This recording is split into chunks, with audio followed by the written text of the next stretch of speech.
ഹരേ കൃഷ്ണ. എല്ലാവർക്കും മാധവത്തിലേക്ക് സ്വാഗതം. കഴിഞ്ഞ ദിവസം നമ്മൾ കല്യാണ സൗഗന്ധികത്തിൻ്റെ ആദ്യ ഭാഗം പറഞ്ഞു. ഭീമസേനൻ വീരഹനുമാനെ കാണുന്നതും ഭീമസേനൻ്റെ അഹങ്കാരം വീരഹനുമാൻ നശിപ്പിക്കുന്നതും ധർമ്മതത്വങ്ങൾ ഉപദേശിച്ചു കൊടുക്കുന്നതും ഒക്കെ നമ്മൾ വിശദമായി തന്നെ പഠിച്ചു. ബാക്കി ഭാഗത്തിലേക്ക് നമുക്ക് കടക്കാം. ശ്രദ്ധയോടുകൂടി, ഭക്തിയോടുകൂടി, ക്ഷമയോടുകൂടി അവസാനം വരെ കേൾക്കണം. അങ്ങനെ കപിശ്രേഷ്ഠനായ ഹനുമാൻ അപ്രത്യക്ഷനായ ശേഷം അദ്ദേഹം പറഞ്ഞ വഴിയിലൂടെ ഭീമസേനൻ ഗന്ധമാദന പർവ്വതം കയറുവാൻ തുടങ്ങി. മല കയറുന്ന വേളയിൽ ശ്രീ ഹനുമാന്റെ വിശ്വരൂപവും അലൗകിക ശോഭയും ദശരഥനന്ദനായ ഭഗവാൻ ശ്രീരാമൻ്റെ മഹത്വവും പ്രഭാവവും എല്ലാം ഭീമൻ്റെ മനസ്സിൽ കൂടെ കൂടെ പ്രതിബിംബിച്ചു കൊണ്ടിരുന്നു. സാഹസികമായ വനത്തിലേക്കുള്ള ആ യാത്രയിൽ അനേകം രമണീയങ്ങളായ വനശോഭയും വെള്ളച്ചാട്ടങ്ങളും എല്ലാം കാണുവാനുള്ള അവസരം ഭീമസേനന് ഉണ്ടായി. ഇപ്രകാരം യാത്ര ചെയ്ത് ഭീമസേനൻ കൈലാസപർവ്വതത്തിൻ്റെ സമീപത്തുള്ള കുബേരൻ്റെ കൊട്ടാരത്തിനരികിലൂടെ ഒഴുകുന്ന ഒരു സരോവരത്തിൻ്റെ സമീപത്ത് എത്തിച്ചേർന്നു. ദാഹം കൊണ്ട് വലഞ്ഞിരുന്ന ഭീമൻ ആ സരോവരത്തിലെ പവിത്രവും പരിശുദ്ധവുമായ ജലം നല്ലവണ്ണം കുടിച്ചു. മഹാത്മാവായ കുബേരൻ ഈ രമണീയ ജലാശയത്തിലാണ് ജലകേളി നടത്തിയിരുന്നത്. ദേവതമാരും ഗന്ധർവന്മാരും അപ്സരസുകളും ഋഷിപുങ്കവന്മാരുമെല്ലാം ഈ സരോവര സമീപം പാർത്തിരുന്നു. ആനന്ദദായകമായ ആ സരോവരത്തെയും തൊട്ടടുത്തുള്ള സൗഗന്ധിക വനത്തെയും നേരിട്ട് കണ്ട ഭീമന്റെ ആനന്ദത്തിന് അതിരില്ലായിരുന്നു. മഹാരാജാവായ കുബേരനു വേണ്ടി ആയിരം ശസ്ത്ര അസ്ത്രധാരികളായ മഹാകായന്മാർ ആ പ്രദേശത്ത് കാവൽ നിന്നിരുന്നു. അവരിൽ ചിലർ മഹാബാഹുവായ ഭീമന്റെ അടുത്തു വന്ന് തിരക്കി. മുനിമാരെ പോലെ വസ്ത്രധാരണം ചെയ്തിരിക്കുന്ന അങ്ങ് ആരാണ്? എന്തിനാണ് ഭവാൻ ആയുധം ഏന്തിയിരിക്കുന്നത്? എന്ത് ഉദ്ദേശത്തോടു കൂടിയാണ് ഭവാൻ ഇങ്ങോട്ട് വന്നിരിക്കുന്നത്? ദയവായി പറഞ്ഞാലും.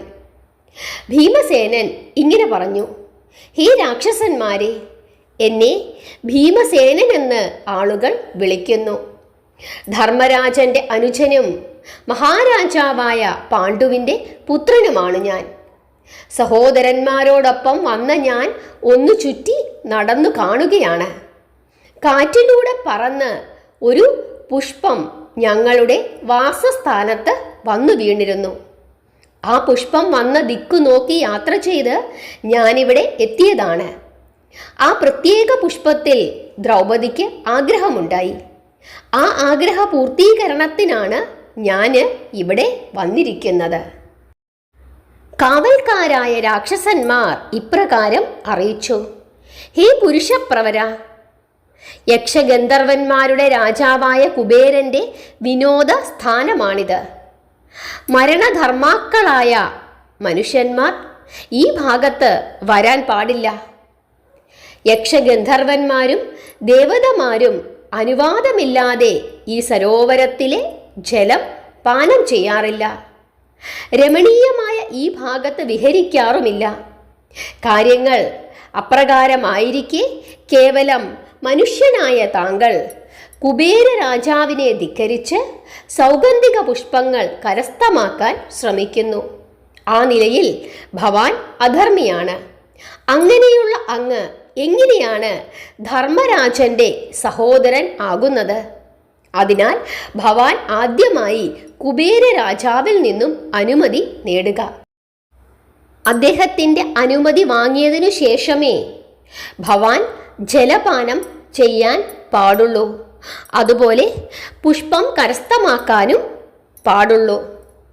അതല്ല എങ്കിൽ അങ്ങയുടെ ദൗത്യത്തിൽ അങ്ങ് വിജയിക്കുകയില്ല.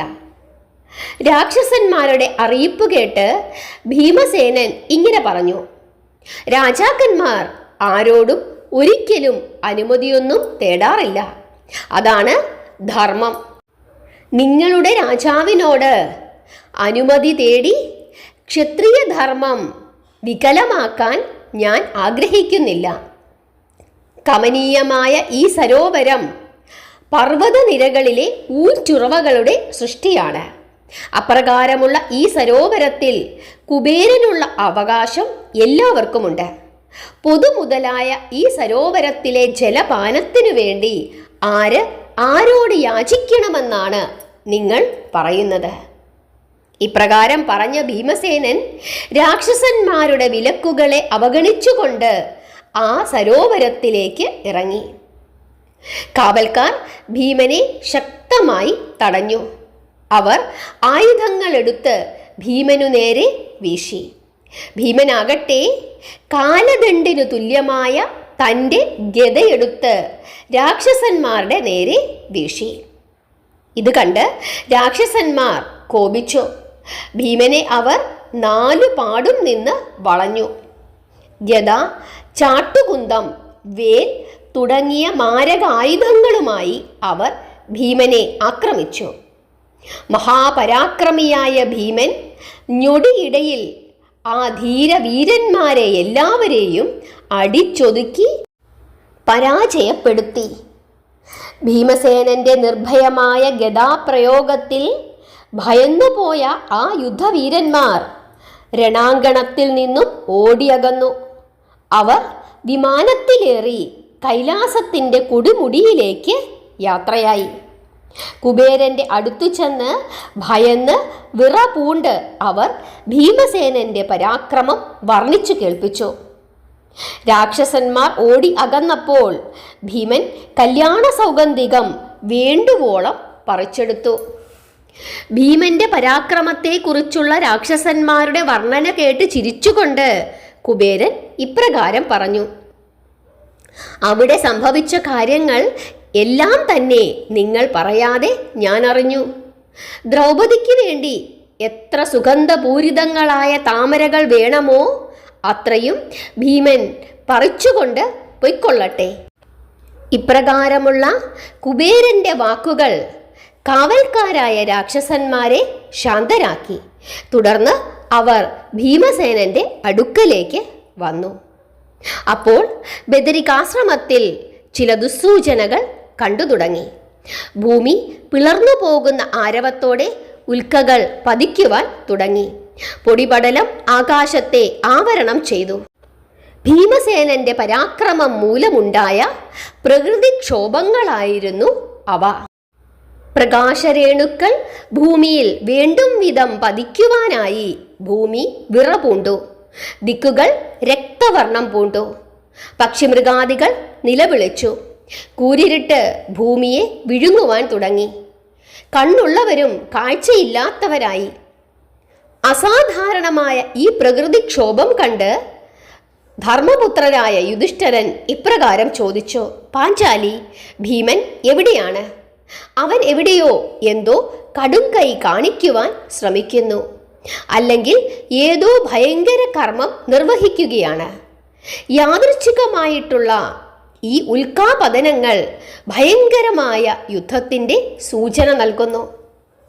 യുധിഷ്ഠിരന്റെ ചോദ്യങ്ങൾക്കും ആശങ്കകൾക്കും മറുപടി എന്നോണം ദ്രൗപദി ഇങ്ങനെ പറഞ്ഞു: മഹാരാജാവേ, കാറ്റത്ത് ഒരു സുഗന്ധപുഷ്പം ഇവിടെ പറന്നു വന്നിരുന്നു. ഇതുപോലെ അനേകം പൂക്കൾ കൊണ്ടുതരാമോ എന്ന് ഞാൻ അദ്ദേഹത്തോട് അഭ്യർത്ഥിച്ചു. എന്നെ സന്തോഷിപ്പിക്കുവാൻ വേണ്ടി പരാക്രമശാലിയായ ആ വില്ലാളി വീരൻ സുഗന്ധപുഷ്പങ്ങളെ അന്വേഷിച്ച് തെക്കു കിഴക്കു ഭാഗത്തേക്ക് പോയിട്ടുണ്ടാകാം. ദ്രൗപദിയുടെ ഈ അറിയിപ്പ് കേട്ട് യുധിഷ്ഠിരൻ നകുല സഹദേവന്മാരോട് ഇങ്ങനെ പറഞ്ഞു: ഭീമൻ പോയ ദിക്കു നോക്കി പെട്ടെന്ന് തന്നെ നാമും പോകേണ്ടിയിരിക്കുന്നു. രാക്ഷസന്മാർ ബ്രാഹ്മണന്മാരെ തോളിലേറ്റി യാത്രയാകട്ടെ. മകനെ ഘടോൽക്കച്ച, മാതൃതുല്യയായ ദ്രൗപദിയെ തോളിലേറ്റിക്കൊള്ളുക.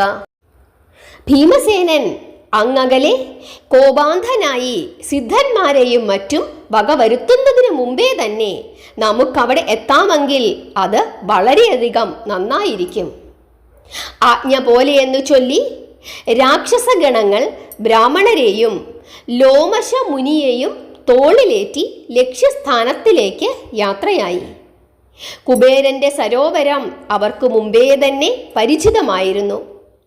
സുഗന്ധ കമലപൂരിതമായ മനോഹരമായ സരോവരം അവരുടെ ദൃഷ്ടിയിൽപ്പെട്ടു. ആ ഭാഗത്തു തന്നെ തേജസ്വിയായ ഭീമസേനനെ അവർ കണ്ടു. അനേകം യക്ഷന്മാർ അവിടെ മരിച്ചു കിടക്കുന്നതും അവർ കണ്ടു. ഭീമസേനനെ കണ്ടുമുട്ടിയതിൽ ധർമ്മരാജൻ സന്തുഷ്ടനായി. ഭീമൻ നടത്തിയ ഈ അറും കൊല കണ്ട് യുധിഷ്ഠിരൻ ഇങ്ങനെ ചോദിച്ചു: പ്രിയ സഹോദര, നീ ഇതെന്താ കാട്ടിക്കൂട്ടിയിരിക്കുന്നത്? ഇതൊരു കടുങ്കൈയായിപ്പോയി. നിന്റെ ഇത്തരത്തിലുള്ള പ്രവർത്തികൾ കാരണം ദേവതമാർ വിരോധിക്കാൻ ഇടയുണ്ട്. എൻ്റെ നന്മയാണ് നീ ആഗ്രഹിക്കുന്നതെങ്കിൽ ഈ രീതിയിലുള്ള പാതകങ്ങൾ നീ മേലാൽ ചെയ്യരുത്. അങ്ങനെ ഭീമനെ കാര്യങ്ങൾ പറഞ്ഞു മനസ്സിലാക്കിയതിനു ശേഷം അദ്ദേഹം സുഗന്ധപുഷ്പങ്ങൾ സ്വീകരിച്ചു. തുടർന്ന് സരോവരത്തിൽ നീരാടി. അപ്പോൾ അവിടെ ആ പൂങ്കാവനത്തിൻ്റെ രക്ഷകന്മാരായ യക്ഷരാക്ഷസന്മാർ അവിടെ പ്രത്യക്ഷപ്പെട്ടു. അവർ ലോമശമുനിയെയും പാണ്ഡവരെയും വിനയത്തോടുകൂടി പ്രണമിച്ചു. ധർമ്മരാജന്റെ സ്നേഹത്തോടുകൂടിയുള്ള വാക്കുകൾ കേട്ട് യക്ഷരാക്ഷസന്മാർ ശാന്തരായി. പാണ്ഡവർ വന്ന കാര്യം കുബേരനും അറിഞ്ഞു കഴിഞ്ഞിരിക്കുന്നു. എന്നാലും അർജുനൻ വന്നു ചേരാത്തതിനാൽ അദ്ദേഹം ഗന്ധമാദനത്തിൻ്റെ ശിഖിരത്തിൽ തന്നെ അല്പകാലം കൂടി കഴിച്ചുകൂട്ടി. കാലം അപ്രകാരം കടന്നു പോകവേ പാണ്ഡവരോടും ബ്രാഹ്മണരോടും ദ്രൗപദിയോടും സംസാരിച്ചിരുന്ന യുധിഷ്ഠിരൻ പ്രത്യേകമായി ഇങ്ങനെ പറഞ്ഞു: ദേവതമാരും മുനിമാരും വിഹരിച്ചിരുന്ന ആനന്ദദായകങ്ങളായ ഈ വാസസ്ഥാനത്തിൻ്റെയും തീർത്ഥങ്ങളുടെയും പവിത്രത നാമും ആസ്വദിച്ചു കഴിഞ്ഞു. അവസരത്തിനൊത്ത പിതൃതർപ്പണാദികളും നാം ഇവിടെ നടത്തിക്കഴിഞ്ഞു. ലോമശമുനിയുടെ കാർമ്മികത്വത്തിലാണ് ഇതെല്ലാം നാം നടത്തിയത്.